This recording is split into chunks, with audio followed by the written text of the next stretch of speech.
5 avril, journée internationale du Poppers. Salut, c'est Laurent, j'espère que vous allez bien. Aujourd'hui sur Bural TV, vous saurez vous saurez tout sur le Poppers.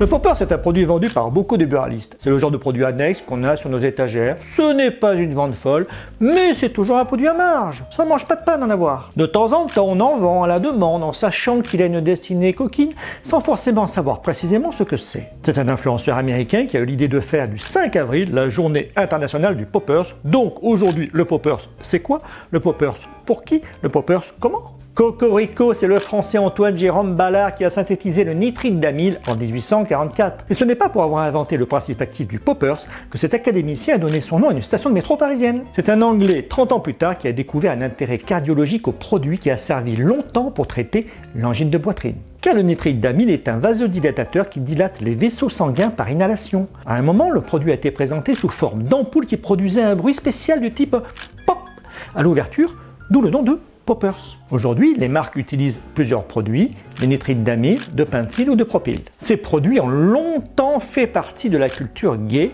car ces effets vasodilatateurs et de relâchement des muscles permettent d'améliorer certaines pratiques sexuelles. Le Poppers est un aphrodisiaque qui désinhibe. Il augmente les sensations tout en donnant une impression de bien-être et de relâchement. En fonction des époques et des législations des différents pays, il a été plus ou moins underground, parfois vendu sur le manteau.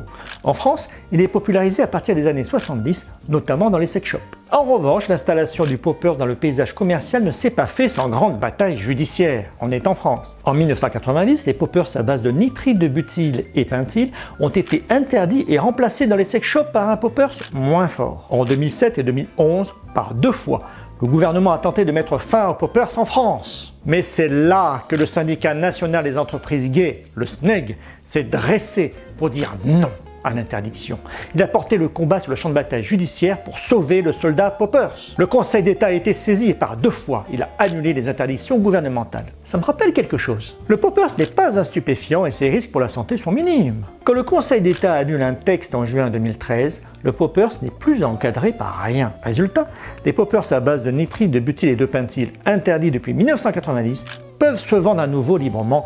La fête peut recommencer. Et c'est là que la popularisation du produit commence. Après les milieux gays et certains milieux confidentiels, les ventes de Poppers ont explosé grâce à 2 phénomènes rigolos. Pour Ludovic Lemouès, dirigeant de Poppers Planet, le premier fabricant français basé à Perpignan, l'accès au bureau de tabac a vraiment changé la donne. Il y a eu un jeu sur les marges qui ont fait que les fioles sont moins chères qu'avant, et surtout, les femmes sont moins réticentes à entrer dans un bureau de tabac que dans un sex shop.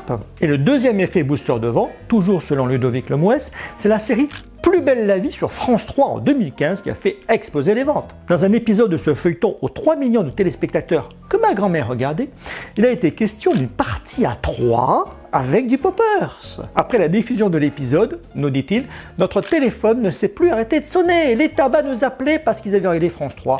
Nos commandes ont plus que doublé en 2 ans. Qui l'eût cru? Si on réfléchit bien, en 10 ans, les buralistes ont révolutionné le secteur bancaire avec Nickel, chef de file des néobanques. Ils ont révolutionné la vape en imposant la puff. Ils ont révolutionné le monde des aphrodisiaques en distribuant facilement le Poppers. Être buraliste, c'est vraiment être commerce d'utilité locale.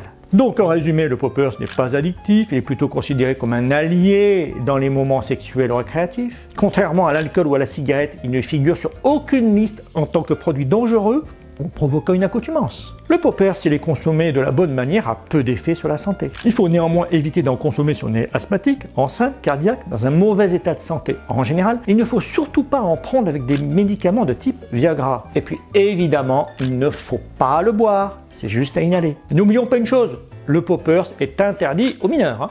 Mais ça, nous les buralistes, c'est notre métier de le gérer. D'ailleurs, si vous n'avez pas encore fait votre formation en ligne Bob, vous pouvez aller sur jesuisbob.fr. Et voilà, c'est fini pour aujourd'hui. N'oubliez pas de liker, de vous abonner sur nos chaînes. Et je vous dis à demain pour les nouvelles aventures du monde impitoyable des buralistes.